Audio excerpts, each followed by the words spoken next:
नमस्कार, मी Niranjan. Easy news मध्ये आपल्या सर्वांचं मनपूर्वक स्वागत. नरेंद्र मोदींच्या सरकारतर्फे भारतातल्या वेगवेगळ्या पक्षांच्या एकूण 60 खासदारांची एकूण 7 टीम तयार केल्या आहेत आणि या 7 टीम जगातल्या जवळजवळ 32 ते 39 देशांमध्ये त्यांच्या राजधान्यांमध्ये भारताची भूमिका मांडण्यासाठी म्हणून जाणार आहेत. तर आता उघड आहे याच्या पाठीमागचा नरेंद्र मोदींचा जो हेतू आहे तो हा आहे की राष्ट्र म्हणून आम्ही एक आहोत अशी एक प्रतिमा दाखवायची. म्हणजे देशामध्ये ते विरोधी पक्षांबरोबर कितीही नीच आणि घाण पातळीवरनी वागत असले तरी सुद्धा परदेशामध्ये मात्र राष्ट्र म्हणून आम्ही एक आहोत असं एक आभास निर्माण करायचा. त्याच्यानंतर पाकिस्तानच्या दहशतवादी कारवायांबद्दल जगाला त्या संपूर्ण माहिती द्यायची आणि पाकिस्तानचा एक चेहरा आतंकवादी किंवा आतंकवादाला प्रोत्साहन देणारा देश असा एक चेहरा जगासमोर प्रस्तुत करायचा आणि एक इंटरनॅशनल नॅरेटिव्ह या निमित्ताने, एक कथानक या निमित्ताने उभं करायचं, हा याच्या मागचा हेतू आहे. पण आता ज्या 35-36 देशांमध्ये ही 7 शिष्टमंडळ जाणार आहेत वेगवेगळ्या खासदारांच्या नेतृत्वाखाली, तर या शिष्टमंडळांना काही अत्यंत कठीण, अत्यंत अवघड आणि अडचणीच्या प्रश्नांना सुद्धा सामोरं जावं लागेल. कारण ते काय नरेंद्र मोदींसारखे मोनोलॉग नसतील, असूच शकत नाहीत. त्यांची जी मोदींची स्वगत असतात मन की बात, तसं हे मन की बात नाहीये. त्यामुळे या 7ही शिष्टमंडळांना या सर्व 35 देशांमध्ये ज्यांच्या समोर हे प्रेझेंटेशन करतील त्या सर्व तिथल्या देशातल्या खासदार असतील, त्या ठिकाणचे मंत्री असतील, त्या ठिकाणचे पंतप्रधान किंवा राष्ट्रप्रमुख असतील, यांच्यातर्फे प्रश्नही विचारले जातील आणि या अत्यंत अवघड विचारल्या जाणाऱ्या प्रश्नांची खरं तर या खासदारांनी तयारी करायला हवी होती. हे असं म्हणण्याचं कारण असं की नरेंद्र मोदी सरकारने असा काहीही प्रयत्न केला नाही.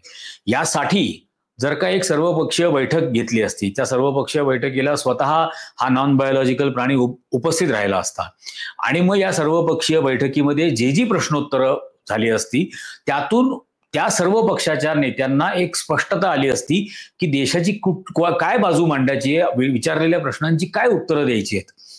पण ना सर्वपक्षीय बैठक घेतली, ना संसदेचं अधिवेशन घेतलं आणि त्या सगळ्याला फाटा मारण्यासाठी म्हणून आता हे 7 शिष्टमंडळ जगभरामधल्या 35 देशांच्या राजधान्यांमध्ये पाठवण्याचं ठरवलंय. पण आता यांना प्रश्न विचारले जातील आणि ती उत्तरं देण्यासाठीची या 7 शिष्टमंडळांची काय तयारी आहे. माझ्या मते अत्यंत अनुभवी असलेल्या अशा एखाद्या शशी थरूर सारख्या नेत्याला याची थोडीफार कल्पना आहे की या गोष्टी कशा हँडल करायच्या. पण शशी थरूर सोडले तर या उरलेल्या 59 मधल्या म्हणजे उरलेल्या 58 खासदारांपैकी एकालाही, इन्क्लुडिंग सुप्रिया सुळे, एकालाही कल्पना नाहीये की अशा प्रकारच्या खुल्या चर्चांमध्ये विचारल्या गेलेल्या प्रश्नांना उत्तरं काय आणि कशी द्यायची. आता हे साधारण प्रश्न काय असू शकतात, कारण की उरलेलं जग हे भावनेनी विचार करत नाही आणि विशेषतः कोणत्याही आंतरराष्ट्रीय समस्येकडे बाहेरच्या देशांनी, भारताच्या आणि पाकिस्तानच्या समस्येकडे उरलेल्या जगातल्या देशांनी भावनिकदृष्ट्या बघावं असं काहीही नाही. मोदींनी मारलेल्या मिठ्या या निरुपयोगी आहेत. त्यामुळे त्या मिठ्यांच्या आधारावरती ते काहीतरी भावनिक विचार करतील असं अजिबात नाही. त्यांना वस्तुस्थिती हवी, त्यांना प्रॅग्मॅटिझम हवा आणि त्यांना पुरावे हवेत. त्यामुळे काय हे प्रश्न असतील यांना विचारले जाणार आहे याचा आपणही विचार करणं गरजेचं आहे. कारण अन्यथा ही संपूर्ण ऍक्टिव्हिटी भारताला तोंडघशी पाडू शकते. नरेंद्र मोदी सरकारला नुसतं तोंडघशी पाडणार नाही, कायमस्वरूपी भारताच्या प्रतिमेला बट्टा लावू शकते. या प्रश्नाची उत्तरं जर देता नाही आली तर काय आहेत, काय असू शकतात हे प्रश्न, याच्यावरती आंतरराष्ट्रीय माध्यमांमध्ये सुद्धा लिहिलं गेलेलं आहे. पहलगाम हल्ल्याचे नेमके कोणते पुरावे भारताकडे आहेत, हा पहिला प्रश्न असेल की या पहलगामच्या हल्ल्याबद्दलचे नेमके कोणते पुरावे भारताकडे आहेत. जगाला याबद्दलचे डिटेल्स हवेत, तपशील हवेत. पहलगाम मध्ये हल्ला करणारे कोण होते, त्यांची नावं काय, ते पहिल्यांदा रेजिस्टन्स फ्रंटनी त्याची जबाबदारी घेतली आणि नंतर लगेच नाकारली. तर मुळात रेजिस्टन्स फ्रंट नावाची काही संघटना आहे का, का त्या इंडियन मुजाहिदीनचं जसं केलं होतं की एजन्सीजनीच निर्माण केलेली संघटना, तसं याचं असणार आहे का? तर रेझिस्टन्स फ्रंट आधी जबाबदारी घेतं आणि नंतर नाकारतं. मग हे नक्की अतिरेकी 4 कोण होते? त्यांची नावं काय? ते कुठून आले? ते कसे आले? आणि त्यांचा पाकिस्तानशी संबंध जोडणारे थेट पुरावे भारताकडे आहे का? पाकिस्तानशी म्हणजे पाकिस्तानच्या नुसत्या जमिनीशी नाही, पाकिस्तान सरकारशी. पाकिस्तान सरकारशी या 4 जणांचा संबंध आहे, असे संबंध जोडणारे पुरावे आहेत का? की भले ते लष्कर-ए-तैयबाचे असतील, पण लष्कर-ए-तैयबाला पाकिस्तान सरकार थेट काहीतरी समर्थन देतंय, फंडिंग देतंय, हत्यारं देतंय, असे काही थेट पुरावे आहेत का भारताकडे? हे विचारले जातील. हे जगातले नेते विचारतील प्रश्न या शिष्टमंडळांना. आणि ऑपरेशन सिंदूरचा खरा उद्दिष्ट आणि अंतिम निष्कर्ष काय होता? म्हणजे ऑपरेशन सिंदूरचा खरा उद्दिष्ट जर का त्या आतंकवाद्यांची ठिकाणं नष्ट करणं इतकाच जर होता आणि ते जर पाकव्याप्त काश्मीरमधले आतंकवादी होते, तर मग इंटरनॅशनल बॉर्डर क्रॉस केली लाहोरजवळ. हे एलओसी आहे, काश्मीरला लागून असलेली लाईन ऑफ कंट्रोल आहे, ती आंतरराष्ट्रीय सीमा म्हणून तिला मान्यता नाही. त्यामुळे एलओसी तुम्ही ओलांडली हे एक वेळ समजून घेतील, पण इंटरनॅशनल रेकॉग्नाइज्ड बॉर्डर तुम्ही ओलांडून हल्ला केलात लाहोरच्या जवळ, मुरिद के आणि त्या दुसऱ्या ठिकाणी, याच्यावरती डेफिनेटली प्रश्न विचारले जातील की मग हे फक्त ऑपरेशन सिंदूर उरत नाही, हा हल्ला बनतो. एका देशाने दुसऱ्या देशावरती केलेलं युद्ध किंवा हल्ला असं त्याला म्हटलं जातं. त्यामुळे ऑपरेशन सिंदूरचा नेमका उद्दिष्ट आणि हेतू काय होता आणि निष्कर्ष काय याचा अंतिमतः आता सरकारनं जरी पाकिस्तान आणि पाकिस्तान व्याप्त काश्मीरमधील दहशतवादी पायाभूत संघटनांवरती हल्ला केल्याचं म्हटलेलं असलं तरीही परदेशी माध्यमांनी त्या ठिकाणी जाऊन, अल जझीरा असेल, CNN असेल, BBC असेल, यांनी त्या ठिकाणी जाऊन जे रिपोर्टिंग केलं त्यात त्यांनी वेगळं रिपोर्टिंग केलेलं आहे. त्यामुळे त्या आधारावरती सुद्धा भारतीय शिष्टमंडळाला प्रश्न विचारले जातील.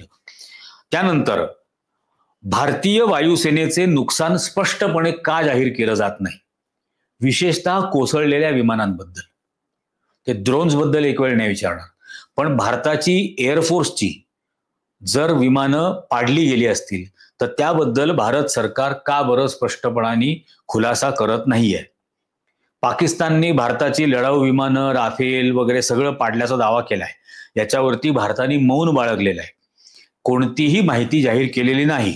लष्करी प्रवक्त्यांनी फक्त उद्दिष्टांवरती सांगितलं की आमचं उद्दिष्ट सफल झालं की नाही हे पाहणं जास्त महत्वाचं, पण नुकसान तर होतच असतं असं त्यात ते बोलले. तर मग नुकसान काय झालं याबद्दल भारत स्पष्टता का देत नाहीये हे जग विचारेल. याच्यामध्ये या सर्व प्रदेशांमधल्या राजधानींमध्ये खासदारांना हे विचारलं जाईल की त्या रात्री या 2 देशांच्या सीमांवरती आकाशामध्ये नेमकं काय घडलं, कोणी कोणावर हल्ला केला, कसा केला, कोणाचं काय नुकसान झालं, कोणाच्या एअरफोर्सचं किती नुकसान झालं, भारताच्या किती लष्करी ठिकाणांचं नुकसान झालं. मग ते बॅरॅक्स असतील, ते तुमचे काय बंकर असतील, आउटपोस्ट असतील, जे काय असेल, नुकसान किती झालं, सैनिक किती मृत्युमुखी पडले, नागरिक किती मृत्युमुखी पडले, नागरी मालमत्तेचं नुकसान किती रुपयाचं झालं, हे सगळे प्रश्न विचारले जातील. भारताने जो दावा केला की रावळपिंडीमधला एअरफोर्सचा त्यांच्या एअर स्ट्रीपवरती भारताने हल्ला केला, तेव्हा भारताला हे विचारलं जाईल की ज्या ठिकाणी रावळपिंडी हे पाकिस्तानचं आर्मी हेडक्वार्टर्स आहे आणि पाकिस्तानच्या राजधानी इस्लामाबादला लागून असलेली ती ट्विन सिटी असल्यासारखं आहे, तर या रावळपिंडीच्या एअर स्ट्रीपला लागून पाकिस्तानचं एक अणुकेंद्र आहे.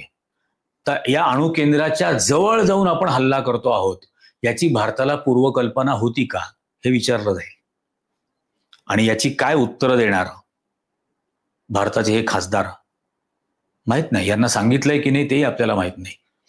त्याच्यानंतर कारण संपूर्ण जग अशा परिस्थितीमध्ये ज्यावेळेला तुम्ही ग्लोबल ओपिनियन बनवायला जात आहात, संपूर्ण जगाचा मतप्रवाह बनवायला तुम्ही जात आहात, हे घडल्यानंतर जात आहात, ते घडलं किंवा घडत होतं तेव्हा नाही करत, घडायच्या आधी पण नाही केलं, घडल्यानंतर जात आहात, तर त्यामुळे ते संपूर्ण पारदर्शकतेची अपेक्षा ठेवणार. त्याच्यानंतर या सगळ्या प्रकाराबद्दल ऑपरेशन सिंदूर म्हणजे पहलगाम पासून ऑपरेशन सिंदूरच्या शस्त्रसंधीपर्यंत देशांतर्गत पूर्णपणे गुप्तता आणि परदेशात मात्र तुम्ही माहिती द्यायला जाताय, असं का हे विचारतील. देशांतर्गत तुम्ही देशाच्या संसदेला माहिती देत नाही, तुम्ही देशातल्या संसदेच्या वेगवेगळ्या स्टँडिंग कमिटीजला माहिती देत नाही, तुम्ही देशातल्या सर्व संसदेमध्ये असलेल्या राजकीय पक्षांच्या नेत्यांची निदान एक सर्वपक्षीय बैठक बोलवत नाही, पंतप्रधान हजर राहत नाहीत, याची काहीही उत्तरं दिली जात नाहीत. आत्ता जे नवीन स्पष्टीकरण त्या जयशंकरचं आलंय की पाकिस्तानला आम्ही पूर्वकल्पना दिली होती, त्या पूर्वकल्पना देण्याबद्दल सरकारचं अधिकृत काय ते पब्लिक इन्फॉर्मेशन आणि ब्रॉडकास्टिंगने जे सांगितलं त्याला काय अर्थ नाही, कारण जयशंकरचा व्हिडिओच आहे ते बोलत असताना. आणि मग तो फेक आहे का व्हिडिओ, का त्या व्हिडिओ मधला जयशंकर फेक आहे, हे सांगायला पाहिजे ना सरकारने. तर याबद्दल देशाअंतर्गत तुम्ही संपूर्ण गुप्तता बाळगताय. सैनिक किती मेले, नागरिक किती मेले, किती नागरी मालमत्तेचं नुकसान झालं, किती लष्करी मालमत्तेचं नुकसान झालं, एअरफोर्सची किती विमानं पडली, किती हजार कोटी रुपयाचा दारुगोळा, ड्रोन सगळं खर्च झालं, याबद्दल काहीही माहिती तुम्ही देशाला द्यायला तयार नाही. ते 4 अतिरेकी कोण होते याबद्दल देशांतर्गत तुम्ही काहीही माहिती द्यायला तयार नाही. परदेशामध्ये मात्र तुम्हाला ओपिनियन बनवायचं आहे, असं का हे विचारलं जाईल. या 7ही शिष्टमंडळांना हे विचारलं जाईल. त्याच्यानंतर देशात तर याच्याबद्दल टीका झाली, संसदेपासून माहिती लपवून ठेवली, इतर पक्षांची सल्लामसलत नाहीत केली, आणि जगातला सर्वात मोठा लोकशाही देश म्हणणारा भारत हा लोकशाही अंतर्गत अध्यारूत किंवा गृहीत धरलेल्या पारदर्शकतेलाच महत्व देत नाहीये, देशांतर्गत पारदर्शकतेला महत्व देत नाहीये, हे तर समोर येईलच ना. आणि याबद्दलचा प्रश्न विचारला जाईल. त्यानंतर युद्धविरामाची किंवा शस्त्रसंधी सीज फायर याची वास्तविक स्थिती काय होती, यात अमेरिकेची भारताने भूमिका स्वीकारली का. कारण डोनाल्ड ट्रम्प आत्तापर्यंत जगातल्या वेगवेगळ्या प्लॅटफॉर्म्सवरती आणि पब्लिक प्लॅटफॉर्मवरती अमेरिकेत 6 वेळेला बोललेला आहे. 6 वेळेला डोनाल्ड ट्रम्प हे बोललेत की अमेरिकेने भारताला आणि पाकिस्तानला ट्रेडची धमकी देऊन शस्त्रसंधी करायला लावली. हे ते भारतात बोलले, ते सौदी अरेबियात बोलले, ते कतरला बोलले, त्याच्यानंतर अमेरिकेमध्ये 3 वेळेला बोलले. याच्याबद्दल स्पष्टता काय, याच्याबद्दल खुलेपणाने सरकारतर्फे काहीही स्पष्टीकरण आलेलं नाही. आणि असं खोटी वक्तव्य धादांत डोनाल्ड ट्रम्प का करत आहेत त्याचा आम्ही निषेध करतो, असंही काही स्टेटमेंट भारताकडून आलेलं नाही. त्यामुळे याची वास्तविकता काय, हा डोनाल्ड ट्रम्पचा दावा खरा आहे का खोटा आहे, ह्याच्याबद्दल विचारलं जाईल. याच्याबद्दलचा स्पष्टीकरण का दिला जात नाही. त्याच्यानंतर भारताने आपल्या दीर्घकालीन असलेल्या परराष्ट्र धोरणाला छेद देऊन 3ऱ्या राष्ट्राला मध्यस्थी का करू दिली. मग भारताने त्याचं दीर्घकालीन असलेलं पाकिस्तानच्या बद्दलचं बायलॅटरल हे जे भारताचं तत्व होतं, हे द्विराष्ट्रीय प्रश्न आहे, यात 3ऱ्या कुठल्याही राष्ट्राचा संबंध नाही, हे जे भारताचं धोरण आहे ते भारताने आता सोडलंय का. आता भारत आंतरराष्ट्रीय हस्तक्षेप या विषयामध्ये मान्य करून घ्यायला तयार आहे का, हा प्रश्न भारताच्या 7ही शिष्टमंडळांच्या 59 खासदारांना विचारला जाईल. आणि त्याचं काय उत्तर असेल हे माहित नाही. का भारत फक्त अमेरिका शक्तिशाली आहे म्हणून अमेरिका जे सांगते, डोनाल्ड ट्रम्प जे सांगतायत त्याला विरोध करायला भारत घाबरतोय का. बघा, भारताच्या प्रतिष्ठेच्या दृष्टीने, अस्मितेच्या दृष्टीने आणि भारताच्या आत्तापर्यंतच्या परंपरेच्या दृष्टीने भारत जगात कोणाला तरी घाबरतोय असं कधीही घडलेलं नाही, कधीही नाही. मग त्या जगातले अनेक प्रश्न आले असतील आतापर्यंत, असे कधीही भारत झुकला नाही. त्या प्रतिमेला या निमित्ताने तडा जाईल, छेद दिला जाईल. याचं काय उत्तर भारताचे ते 59 खासदार देतील माहित नाही. त्यानंतरचा एक अत्यंत महत्वाचा प्रश्न, मोदींचं दहशतवादी धोरण हे खरोखर विश्वासार्ह आणि लोकशाहीला सुसंगत आहे का? हा अत्यंत महत्वाचा प्रश्न आहे. याची काय संदर्भ आहे हे मी सांगतो.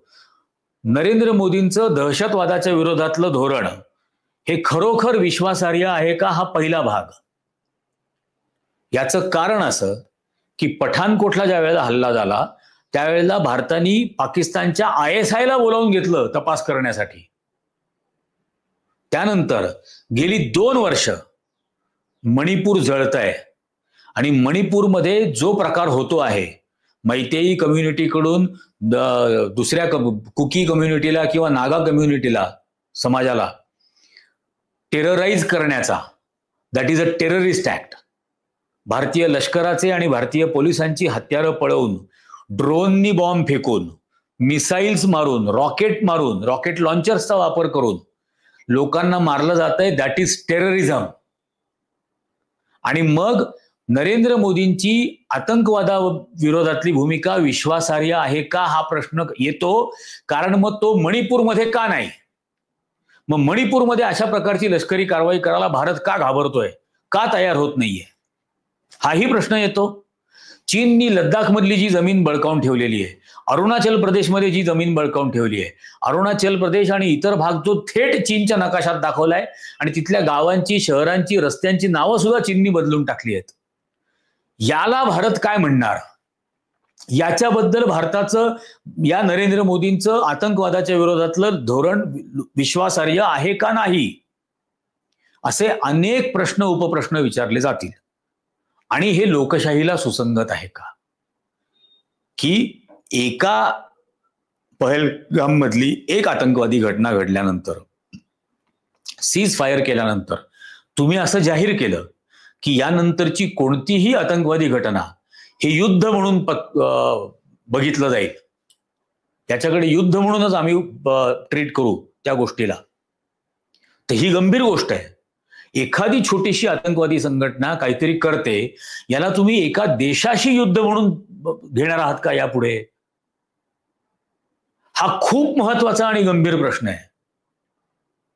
एक आतंकवादी घटना यानंतर घडणारी, आणि आता अजून चालूच आहे, काल सुद्धा जवान मेलेत काश्मीरमध्ये, मग आता नाही युद्ध म्हणून त्याला बघत आहे तुम्ही? पण हा लोकशाहीला सुसंगत गोष्ट आहे का, हा प्रश्न विचारला जाईल. त्यानंतर दहशतवादी आणि त्यांच्या समर्थकांमध्ये भेद केला जाणार नाही असं भारत म्हणतो, पण याच्यामध्ये विसंगती आहे. कारण संकट काळामध्ये तुम्ही अशा परिस्थितीत सीमेवरच्या नागरिकांना स्थलांतरित का नाही केलं? ती गावं इव्हॅक्युएट का नाही केली सीमेलगत असलेली? का पूंछमध्ये, राजौरीमध्ये माणसं मेली पाकिस्तानच्या रॉकेट आणि शेलिंगमध्ये? का त्यांच्या घरांचं नुकसान झालं? तुम्ही गावं इव्हॅक्युएट करून घ्यायला पाहिजे होती. हे प्रश्न विचारले जातील. तुम्ही युद्ध पुकारायला निघालात, तुम्ही इंटरनॅशनल बॉर्डर क्रॉस करून निघालात, मग तुम्ही सीमेलगतची गावं इव्हॅक्युएट नाही करून घ्यायची. जो पंजाबमधले शेतकरी प्रश्न विचारत होते की भारत पाकिस्तानच्या युद्धाची वेळ आली की नेहमी पंजाबच्या सीमेवरती काय येतात, गुजरातच्या सीमेवरून कधीतरी लढा ना. का पंजाबमधल्या शेतीचं आणि उद्योगधंद्यांचं नुकसान होऊ द्यायचं? का नाही गुजरातमध्ये?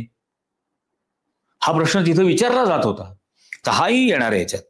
त्याच्यानंतर या सगळ्या याच्यात एका प्राध्यापकाला, आपल्याला माहिती आहे अली खान महमूदाबाद, मी त्याच्यावरती एक व्हिडिओ पण केलाय. अली खान महमूदाबाद या एका प्राध्यापकाने तुम्हाला एक चेहरा आरसा दाखवला की तुम्ही भारताने जी काही लष्करी कारवाई केली त्याचं कौतुक केलं, भारताने जे काही केलं त्याचं कौतुक केलं.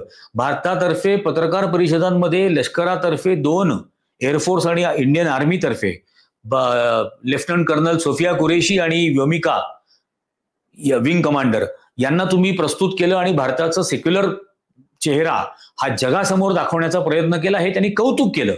त्यांचं म्हणणं हेच होतं की पत्रकार परिषदेमध्ये सेक्युलर चेहरा दाखवण्यासाठी जो सिम्बॉलिझम तुम्ही वापरला, तो सेक्युलरिझम देशामध्ये रस्त्यावरती, जमिनीवरती, गल्ली गल्लीत दिसू द्या, गावागावात दिसू द्या.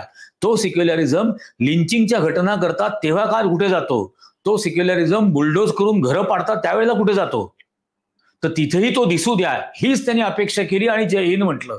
अशा म्हणणाऱ्या प्राध्यापकाला तुम्ही अटक केली, तुरुंगात टाकलं आणि पुन्हा त्याला जामीन देत असताना, अंतरिम जामीन देत असताना सुप्रीम कोर्ट अत्यंत धक्कादायक कॉमेंट्स करतं त्याबद्दल. ते कोण सुदर्शन काहीतरी आहे सुप्रीम कोर्टचे जज, त्यांनी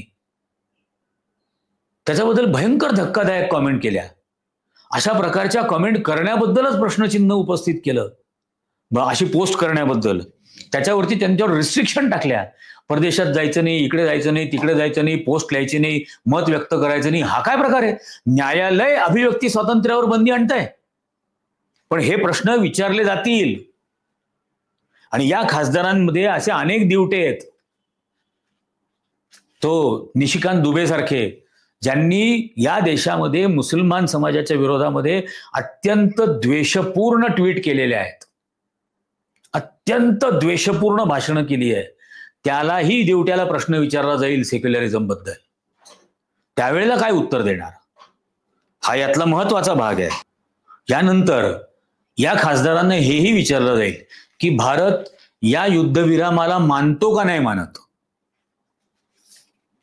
आणि कुठल्याही प्रकारे कुठलीही आतंकवादी कारवाई तुम्हाला करायची असेल तरीही एवढा प्रचंड मोठा धोका, अणुयुद्धापर्यंत जाऊ शकणारा, हा इतक्या सहज तुम्ही घेऊन टाकता. संपूर्ण 140 कोटीच्या देशाला तुम्ही अणुयुद्धाच्या उंबरठ्यावर नेऊन ठेवता, काहीच विचार करत नाही. या सगळ्यामध्ये हे प्रश्न विचारले जातील आणि म्हणून भारताची खरी धोरणं ही देशाची सुरक्षितता हे आहे का राजकीय फायदा हे आहे, हाही प्रश्न विचारला जाईल. कारण आतापर्यंत जे काही चाललेलं आहे ते सर्व, म्हणजे ही जी बावळटासारखी होर्डिंग देशभर लावली जात आहेत, ते नरेंद्र मोदीची नॉन बायोलॉजिकल प्राण्याची एअरफोर्सच्या युनिफॉर्ममध्ये, आर्मीच्या युनिफॉर्ममध्ये, तर तुमची ही भारताची देश म्हणून असलेली धोरणं ही देशाच्या सुरक्षिततेसाठी आहेत का राजकीय फायद्यासाठी आहेत? हा प्रश्न या जगातले हे 39 देश, या 39 देशातले प्रतिनिधी या भारताच्या या 59 खासदारांना विचारतील. आणि भारत जर लोकशाही मूल्य आणि पारदर्शकता पाळत नसेल तर त्याला आंतरराष्ट्रीय पाठिंबा का द्यावा, हाही प्रश्न विचारला जाईल. त्यालाही हे सगळे जण काय उत्तर देणार? निशिकांत दुबेकडे काय उत्तर आहे? सुप्रिया सुळेंकडे काय उत्तर आहे याचं? आणि कोणाकडेही? शशी थरूर कदाचित इतकं अवघड इंग्लिश बोलतील की त्यांनाही कळायचं नाही यांनी काय उत्तर दिलं. पण बाकीच्यांचं काय आहे? आणि म्हणून या सगळ्या गोष्टी गंभीर आहेत. हे सगळे जे होर्डिंग लावतायत ना, मूर्खासारखे, बावळ्यासारखे, आणि ज्या यात्रा बित्रा काढतायत भाजपवाले, याचं जगभरात रिपोर्टिंग आहे. जगभरात हे फोटो सोशल मीडियावरती सगळ्या देशांमध्ये, या 59 देशात उपलब्ध आहेत. हे सगळे देश विचारणार आहेत की हे काय आहे, ही होर्डिंग ही फक्त राजकीय फायद्यासाठी दिसत आहेत, या देशाच्या सुरक्षितता वगैरेचं काही घेणं देणं नाहीये. आणि मग या प्रश्नांची उत्तरं जर हे 59 खासदार समाधानकारक पुराव्यासह नाही देऊ शकले तर या देशाच्या प्रतिमेला येणाऱ्या किती दशकांसाठी काळिमा आणि बट्टा लागेल, या देशाच्या विश्वासार्हतेला किती खालच्या स्तरावरती आणून ठेवलं जाईल याची कल्पना सुद्धा करवत नाही. हे मी सगळं सांगतोय कारण अमेरिकन काँग्रेसमध्ये मी 8 वेळेला भाषण केलेलं आहे आणि कशा पद्धतीने या परदेशांमधले प्रतिनिधी हे प्रश्नोत्तर करतात हे पाहिलेलं आहे, डोळ्यांनी अनुभवलेलं आहे.